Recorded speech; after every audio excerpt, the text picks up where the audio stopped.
Welcome back, everyone, to We Are Not Afraid. Afraid. It's your turn to say it this time. We've reversed roles. My name is Cory. And my name is Natacha. We've been diving down into the darkest corners of horror movies, breaking down what works, what flops, and why these stories just don't scare us the way they used to. Well, I think that's probably because we haven't dived deep enough. And we're going to dive deep today into the 6 pillars of horror. These are the essential ingredients, we believe, that make or break a terrifying tale. A perfect horror movie. Is it possible? So you got to have memorable characters, right? Right. Chilling settings, gut-wrenching violence, of course. Of course. Otherwise, why What's the bother? point? And mind-bending paranoia. Ooh. And we're going to explore how these shape the genre of horror and whether or not they still pack a punch. Punch. Pow. So grab your garlic and your wooden stakes and let's see if we can still be scared. Ooh. So let's start this off. I know that was Alright. cheesy, guys. Work with Yeah. us. The 6 pillars of horror. What are they? Let's name them and then we'll dive into them. First one would be memorable characters. Yeah. Got a lot of those. Setting in a location, very important. Mm-hmm. The next one we got is suspense pacing, right? Because that's important. You can't have it too slow, you can't have it too quick, but at the same time, it's got to be just right. That's true. Fear, uncertainty, paranoia, survival. Yeah, without fear, you don't have horror. No, fear is the main point. Themes and symbols, that's important as well. Yeah. And the one that everybody likes is violence, shock, and gore. Yes, ma'am. All right, Cory, let's dive into this. Okay, so let's talk about some memorable characters. All right. Complexity and flaws. The best horror characters are layered with relatable flaws or compelling backstories. Do you agree? Yeah, definitely. I think so too. One that comes to mind and that you brought up is Jigsaw from the Saw series. Yes. So why is that? I think Jigsaw is a very complex guy. If you've seen all of the Saw movies, they kind of jump around in timeline because at some point, spoiler alert, he dies. And then the way he's portrayed as kind of like a victim at times, even though he is the mastermind behind all of this killing, he is a victim in a sense. He's exacting his revenge on people and he never actually kills anyone personally. Right. He sets the traps. He traps the people. He gives them a choice, live or die, Right. and atone for your sins, basically. Right. But is it his place to do all of this? I don't think it know. is. I don't. That's one of the reasons why I don't watch that movie. Yeah, I've so watched he's one a and very two and not the complex rest. character. Yeah, it's just too much. I don't know if it gets to the who are you to punish any of these people? And I don't know. I just don't like the. Another point in the memorable characters would be iconic villains. Yeah. Now, you need to have an iconic villain in every movie, right? You need to have a memorable antagonist, often has a strong visual identity or an eerie presence. The best ones I can think of was Michael Myers and his mask. You see that mask, you get the heebie-jeebies. I don't care who you are. You hear that music and you see that mask, you get the heebie-jeebies. With Michael, you think about it, other than when he's portrayed as a child, he doesn't speak in the entire series. Not one word. He doesn't say a single word. No. But you don't even hear him breathe, I think. And I think that makes him very complex character as well. He's all action. You don't even see his facial expressions, his right? body language does all the talking. Yeah, it's mostly his body language. You don't see his expression on his face because he's always wearing the mask. Yeah. And he doesn't talk. So it's literally your interpretation of how he's feeling. And most of the time it's rage. His rage and his motivations are just rage as well. They're not realistic, but that's okay. No. Another one would be like Freddy Krueger's glove. You see that in part of his movies when he's kind of like dragging his hand along the wall or a metal wall of some sort. You instantly know who that is. You instantly know and you're like, oh shit, here he comes. And even people that have never seen a Nightmare on Elm Street movie know who Freddy Krueger is. Yeah, by that glove. Chucky the Doll is another one. You instantly know what it is and who he is. When you hear that wisecracking voice and the face, of Chucky. A little orange hair. Yeah. Jason's mask as well, and his machete, iconic, as I call it, machete. Machete. But yes, when you see those, it's iconic, right? Everybody knows what movies they are. Sympathetic or unpredictable protagonists, like the Final Girls example, Sidney Prescott, Laurie Strode's. Those are really, you sympathize with them because you get emotionally involved with them because they're the ones being terrorized and hunted attacked. Ed and Lorraine Warren in The Conjuring, you feel for them because they're trying to help people, and they keep getting attacked by these spirits and they're putting themselves evil entities on the line in order to help people. Yeah, so you feel for them. Those are sympathetic. You need to have a antagonist and you need to have a protagonist in any movie. Definitely. And that's even in regular movies as well. Character decision drives the horror. I think that's really important. Either poor or desperate choices amplify dread.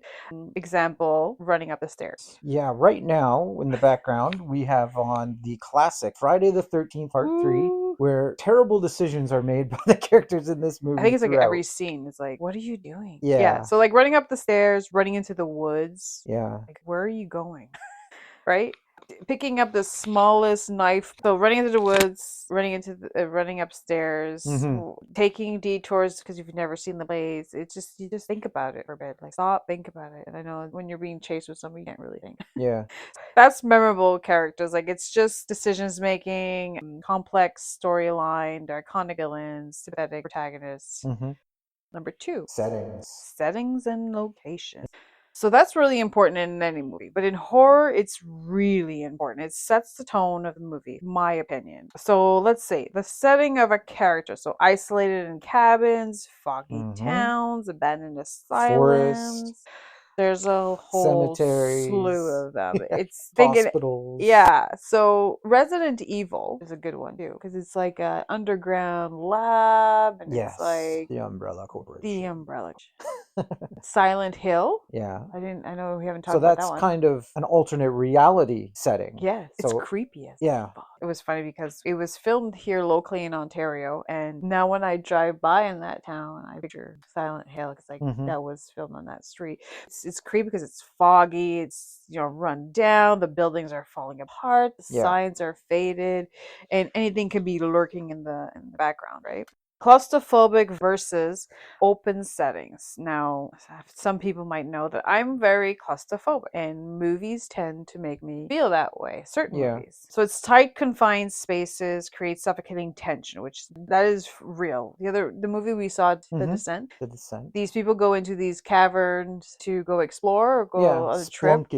And they get pretty much trapped down there, and they're someone winds up getting hurt, they wind up getting lost, there's a subterranean creature down there hunting them and picking them off. So it's a great horror setting. You laugh because the monster chasing them doesn't scare me. It's being claustrophobic in this tiny little going through the tunnels, and then they get kind of stuck. And I start getting anxious. It's just my heart starts palpitating, and I start getting anxious, and I get like, "Why are you in there? What is wrong with you?"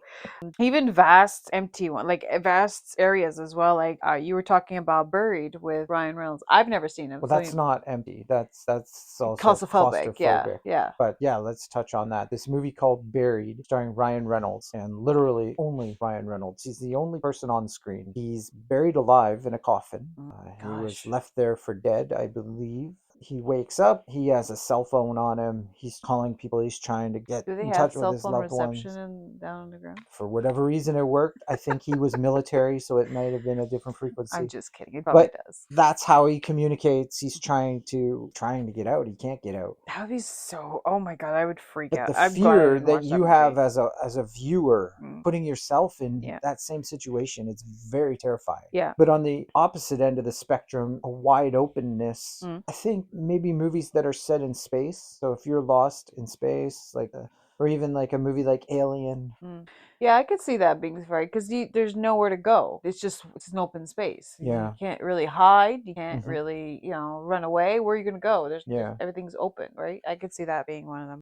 Speaking of spaces, how about unfamiliar or foreign locations? Strange, unknown settings heighten discomfort, which is true.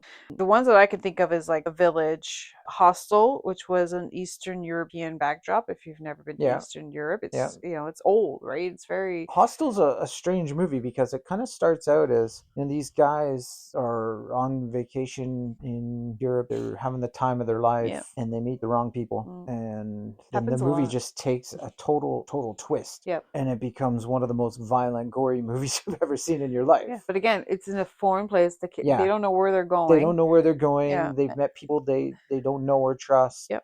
Wrong Turn is another one. She's a road trip with her friends and, well, took a wrong turn. Took a wrong turn and spikes in the road. I believe it was barbed wire. It was barbed wire because the hill people, the little hillbillies, kind of lured them in.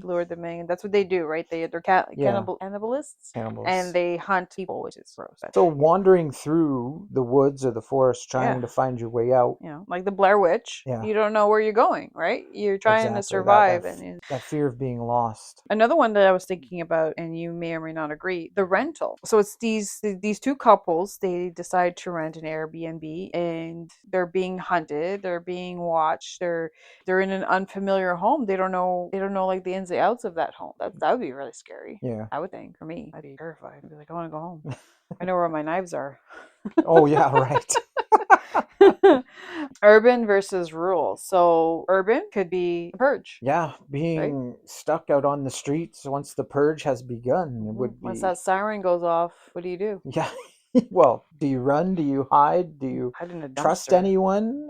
No, don't trust no one. Rural be like a village. Yeah. The movie X, it's not friendly, but it is a horror movie. Well, no horror movies are kid friendly. No, but this one's really not. Well. This one has porn in it, making of a porn. But yeah, it's rural. That's setting in the barn and in a farm-like atmosphere. Texas Chainsaw Massacre. Children of the Corn. So it could be. Oh, what was that one we watched? It was. I thought it was terrible. Oh man, a Tall Grass one. The Tall Grass. That was don't watch it, people. It's not worth it.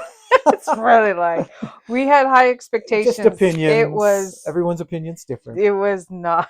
And I was like, what did we just watch? Okay, so now we're at number 3: suspense and pacing. Very important. So.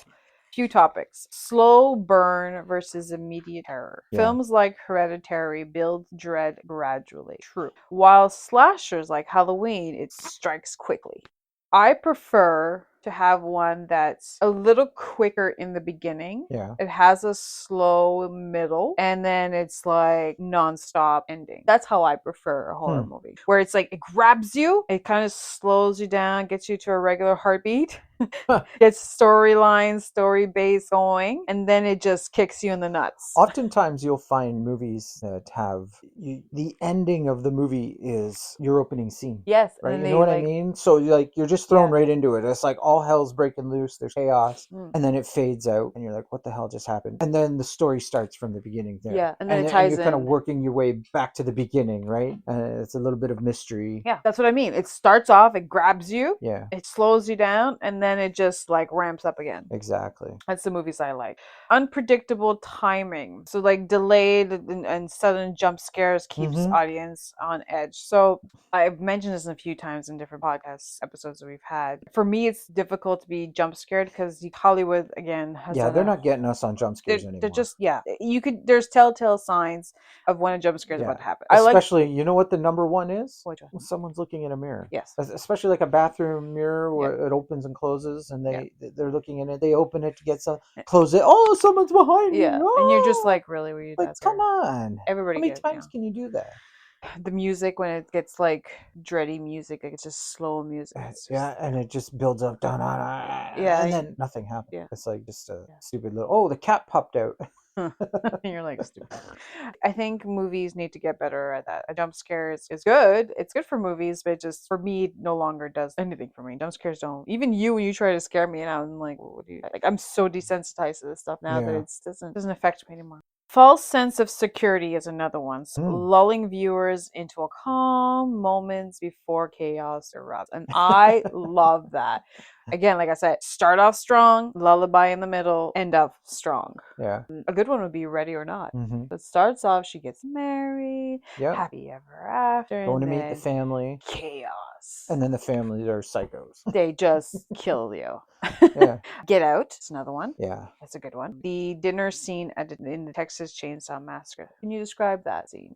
In the original movie, if I remember correctly, obviously the final girl is captured by the family. Yep. She's being tortured. She's tied to the chair at the dinner table. She's being forced to watch this screwed up family have their dinner. It's a good scene. They're eating human flesh. Grandpa's comatose there, and They're this whole time the look on her face, I can see the look in her eyes. It's such a great scene, and she's watching this, and you know what she's thinking, like, how am I getting out of this? Am I getting out of this? And eventually, again, spoiler alert, she gets out of it, but yeah, the pure terror in her face, you and her just don't eyes. know when it's gonna happen. It's like, it's a great scene. That's one scene people need to watch. Yeah. That dinner scene in Texas Chainsaw Massacre. It's really good. Message us if you want to know which one it is. We'll like. Pacing variation. So a well-paced action sequence or chilling stillness prevent monotony and keep viewers engaged. So we've talked about this. It's, you know, it's the pace that you're taking. Is it too slow at the beginning that you kind of start losing the audience? People start using their first phones. 5-minute rule for me. Yeah, it's usually 5 minutes. If I'm not 5 interested to in 10 5 minutes. minutes. If this movie hasn't gotten And we've watched movies to the plot yet, to about halfway through, and like, why are we watching this? Yeah, and then this is still on. And then the ending is just as bad as the beginning. We're just Yeah, like, there's too many bad movies out there. Yeah. where pacing kills it. It may sound good on paper, but it's just not. It's really right. fantastic on trailers, and then when you watch it, you're like, the best part was a trailer. Like that, they just took the best scenes and put it in the trailer, which is literally like what, 5 minutes, 10 minutes. Yeah, it seems like you can watch an extended trailer nowadays, and you don't even have to watch the movie. Pretty much, because they just cut out all the bullshit. It's pretty sad. Number 4, fear, uncertainty, paranoia, and survival. Fear of the unknown. The less revealed, the scarier. I agree with that. Yes. So a good one that I think should be part of this is The Quiet Place 1 and 2. Yeah, you don't know what the fuck's going on, but it's scary as shit because you don't know, one, what's going on, why everybody's so quiet. Yeah.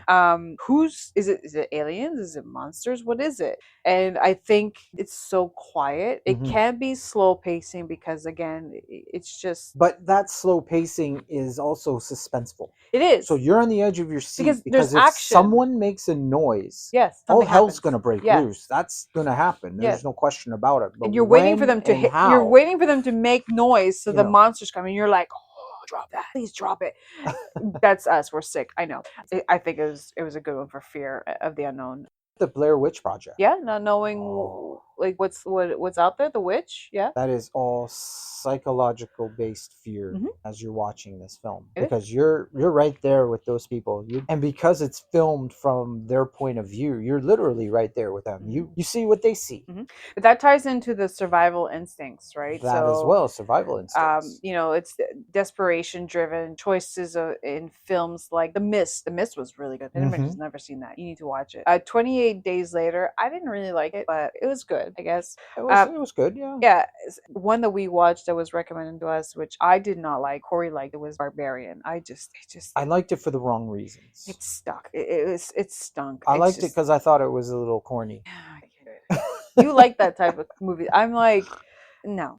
Don't Breathe was another one. Don't Breathe is a great suspenseful movie. It was. And it's a good one for survival instincts because you got to survive. Like, you have to figure out how to get out of that house. A house that's on lockdown with a blind war veteran that is a psychopath. Whose ability to hear has been amplified because he's blind, right? So the sense of hearing is every noise, breath, footstep is heard amplified. So he can hear you everywhere. Paranoia and mistrust is another one. The Thing. Thrive on characters' suspicious of each other. Yeah. The best one I can think of is that one that we talked about at the last podcast, Devil. Devil, yeah. And there's another one that's similar to Devil. It's literally the exact same plot. It's called Elevator. Yeah. But even though they have similar plots, they're both very good in terms of their horror factor, their fear factor. Yeah. The next one is existential and psychological fears. Yeah, I made him read that. Dread of losing sanity. Now, I think for all horror movies, there's a bit of this. Yeah. Invasion of the Body Snatchers is another one. Stigmata is one where kind people of think, like possession type of movie. Yeah, they think they're crazy, but they're not. They're, being affected by this entity of some sort. Another one would be Themes and Symbols. That's number 5. So, societal allegories. Horror as reflection of real world anxieties. Right. Best one we can think of is Get Out. Talks about racism. Yeah. Dawn of the Dead. That's trapped one. in a mall by zombies. That's everyone's fear.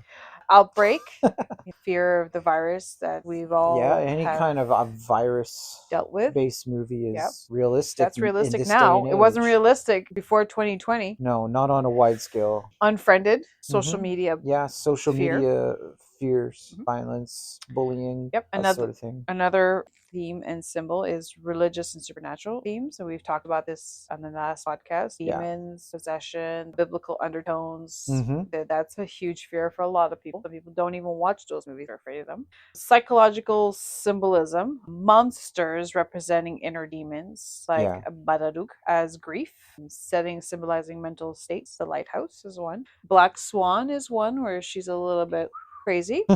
The Others with Nicole Kidman. That's a good one as well. Like movies like with people with like obsessions and stalking. Yeah. Right. I'm coming to a blank, but there's one that's just staying to my head. Move on.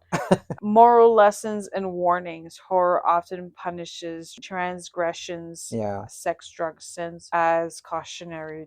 Friday the 13th is the go-to movie when you think about what happens when you have sex in a movie. Don't do it. Yeah. Those people typically die. But it's like any horror.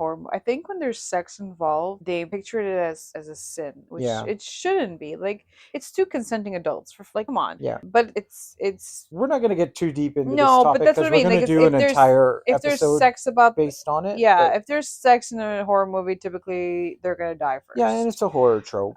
Number 6, the final one. Violence, shock, and gore. Now, I've talked about this in other podcasts. I'm not the gore kind of girl. I don't like those movies. I am the gore kind of boy. It's unnecessary. So, shock value versus substance. Gore should either serve the story, I agree, or intentionally over the top. I don't like that. So, the ones I think are a little over the top would be the Evil Dead remake. Also, the last 3 Halloween movies. I think, like I said, I don't mind when it's in a story. You're saying that Michael Myers, who was just burned alive in a basement, can't come out of the house and rip to shreds half a dozen, maybe a dozen firefighters with their own tools and walk away. No, that's not realistic. That's not realistic. It's unnecessary, and literally all they have to do is walk the other way. He didn't have to kill. No, he could have went the back door. He chose the front door. He chose the front door. He chose to kill that day. That was a choice. Saw is gore, and some people think it's necessary because he was punishing these sinners or punishing the people, but I don't think it was necessary. That's my opinion. Again, my opinion. Implied versus explicit violence. So what's unseen can be more disturbing than on-screen brutality. True. Because it lets you use your imagination. Yes. And you can hear them screaming in the background when someone, like in one of the movies, I can't think of the name of it, but one of the movies, the guy was going to get his eye poked out by a hot rod bar, a poker, and they didn't show it, thankfully. They didn't show it, but you could hear the screams and the agony in the background, and that made it more cringeworthy. You're like, ooh. Yeah. It wasn't scary. It was just like cringeworthy, Body horror. Grotesque transformation of the human body. The Fly, the Hellraiser is one of the options. Texas Chainsaw, definitely. Like just the dismembering of a body. That and then sort of cooking thing. them and eating them. That's cooking disgusting. them, eating them, yeah. You were talking about werewolves. Yeah, so I kind of got a different twist. idea of what you were talking about, like body horror, like a transformation. Yep. So if the CGI is good enough as it is today compared Twilight to series? the 1920s. Not the Twilight series? The Twilight series I've never seen, and I will never see. You should watch. I have limits. When Jacob becomes a werewolf. For everybody who's watched it, I can hear you laughing. Okay, maybe I will. Just for that scene, I will just. Yeah. Okay. You're gonna laugh. But anyways, let's move on. All right. But yes, I think if it's done right, werewolf movies, when they do the transformation from human to werewolf, is quite or turning into any type of creature. Yes, we've seen the show called Bitten, and it's about a book series from Kelly Armstrong, the werewolf novella, and their transformation is pretty good because you see them breaking bones and transforming fur kind of sprouting out of their skin, and that's pretty cool. Well, you think it's pretty cool, but for some people watching that, they could be cringing. That's like, oh my goodness, I can't believe this. No, I think it's cool. Realistic versus stylized gore. Now we had a little bit of a debate on this one. So realistic violence feels more disturbing, while stylized gore can be oddly artistic, and I believe that is correct. I think realistic violence violence would be like The Strangers. All of The Strangers. There's a couple movies. Yeah. And Hush. Yeah. So Strangers, I think, is realistic because anybody can have a home invasion. Yeah. And that's pretty scary. Yeah. So you're being chased, hunted down in your own home. You might get stabbed with a knife. Yeah, which can but happen. it doesn't kill you, so you get away. You're bleeding out. Yeah. You're in pain. Ooh, yeah. But it's not a straight up like slasher, you know. Yeah.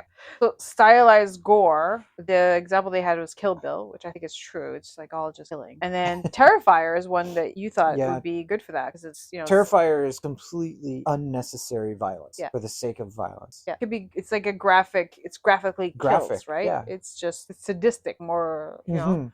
Another example you had was Rob Zombie's Halloween. Yeah, Rob Zombie's Halloween. Compared to the original Halloween, the gore factor is, 10 out of 10. In the original, it's maybe a 2 out of 10. Yeah. Right? You don't see much blood or guts in the original movie. Yeah. So I agree. I definitely agree. So, horror fans, that wraps up our deep dive into the 6 pillars of horror. So whether it's slow burn dread, or a perfect setting, or the shocking gore that leaves you squirming, these elements are the building blocks of the genre that we love. Right. But with so many horror films falling into cliches or missing the mark, we can't help but ask, are modern horror creators still getting it right? Or have these pillars started to crumble? Well, what do you think? Have they gotten it right? I don't know. There's a lot of bad stuff out there, but there is a lot of good stuff out there. Yeah. It's a hit and miss. Depends on who's writing and who's producing it, I would think. Definitely. So you know what? That's our opinion. We'd love to hear your opinions as well. So please hit us up on social media. Leave a review. Tell us what you think. Good or bad. We just want to know you're out there. Yeah. And as always, keep watching, keep analyzing, and remember, we are not afraid. Are you? Oh. Thanks, guys. Take care. See you next week. Peace. Peace. We are not afraid, we won't turn away. Bring on the nightmares, we love to play. Bring on the nightmares, we love to play.